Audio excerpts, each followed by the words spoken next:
बिस्मिल्लाहिर्रहमानिर्रहीम। आप हजरात के सामने औरतों की नमाज के ताल्लुक से कुछ मसाइल पेश कर रहा हूँ। कुछ खवातीन हैं जिन्होंने पूछा था कि मुफ्ती साहब, अगर किसी की गोद में छोटा बच्चा हो या फिर वो माँ हो जो अपने बच्चे को दूध पिलाती है और उसकी गोद में बच्चा पेशाब कर देता है, तो वो पेशाब कपड़ों पे भी आ जाता है और बदन पे भी आ जाता है, तो क्या ऐसे कपड़े या बदन के साथ नमाज पढ़ना जायज होगा या नहीं? क्योंकि कुछ लोग या खवातीन कहती है कि छोटे बच्चे का पेशाब पाक होता है, तो क्या वाकई ही बच्चे का पेशाब पाक होता है? शरीयत का क्या हुक्म है इस बारे में? तो देखिए, नमाज के जो है 7 शराइत है और 6 फराइज है। 7 शराइत में से सबसे पहली शर्त यह है कि बदन का पाक होना, दूसरी शर्त है कपड़े का पाक होना, तीसरी शर्त है सतर का छिपाना, और चौथी शर्त है जमीन का पाक होना, और 5वीं शर्त है किबला रुख खड़ा होना, छठी शर्त है वक्त का पहचानना, और 7वीं शर्त है नमाज की दिल से नियत करना। ये नमाज शुरू करने से पहली बातें हैं, सारी की सारी जो आपको पूरी करनी है।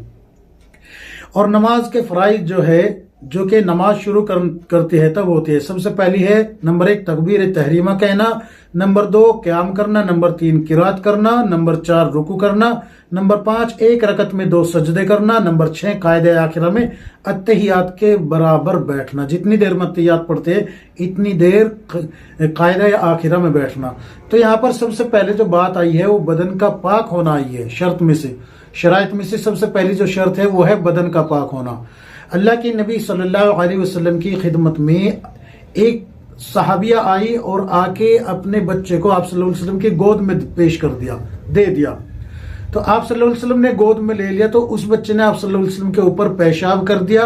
अल्लाह के नबी सल्लल्लाहु अलैहि वसल्लम ने एक डोल पानी का मंगवाया और आप सल्लल्लाहु अलैहि वसल्लम ने अपने बदन मुबारक को पाक किया। कपड़ों के बारे में हुक्म दे दिया कि इनको धो के पाक कर दो।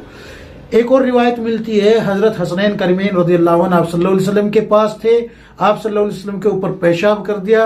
अल्लाह के नबी सल्लल्लाहु अलैहि वसल्लम ने एक डोल पानी मंगवाया, अपने बदन को पाक किया और कपड़ों को पाक करने का हुक्म दे दिया।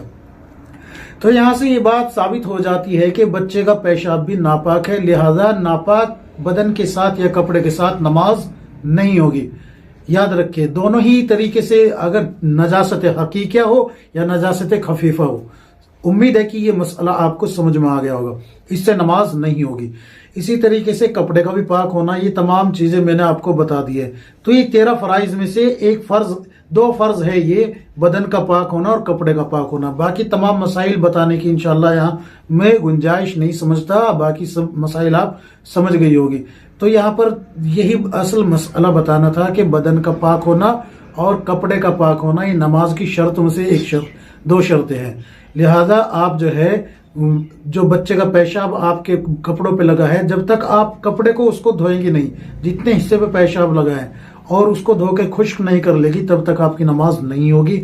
इसी तरीके से बदन के उस हिस्से को धो के जब तक आप पाक नहीं कर लेगी जहां पर पेशाब लगा है, तब तक भी आपकी नमाज नहीं होगी। हाँ, कुछ चीजें ऐसी है जैसे कि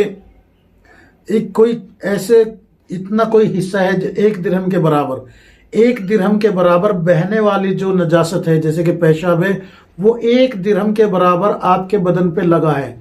आपके बदन पे 1 दिरहम के बराबर अगर लग जाए, 1 दिरहम कितना होता है? 1 सिक्का। 1 सिक्का जो होता है, पैसे का जो सिक्का होता है, इतना, अगर वो इतनी दूर तक फैली हुई है नजासत, तो फिर आपकी नमाज हो जाएगी। लेकिन अगर उससे ज्यादा हो जाती है तो फिर नमाज नहीं होगी। इसी तरीके से जमने वाली जो है, ये तो बहने वाली के बारे में बताया मैंने, जो जमने वाली है, मसलन कोई पाखाना पोटी वगैरह है और वो कोई एक माशा के करीब वजन अगर उसका हो जाए, तो अगर इतनी लगी हुई है तो फिर नमाज आपकी उसको साफ करने से, झाड़ने से हो जाएगी। लेकिन बेहतर यह है कि इसको भी धो लिया जाए, और अगर उससे ज्यादा है तो फिर आपकी नमाज नहीं होगी, फिर आपको जो है धोना ही पड़ेगा। फिर ये चाहे कपड़े पर लगी हुई हो, चाहे ये बदन पर लगी हुई हो। ये तमाम मसाइल मैंने आप हजरात को जो बताए हैं, मसाइल नमाज में से बताई है। अल्लाह तबारक व तआला हम सबको किताब और सुन्नत के मुताबिक जिंदगी गुजारने की तौफीक अता फरमाए। आमीन या रब्बुल आलमीन।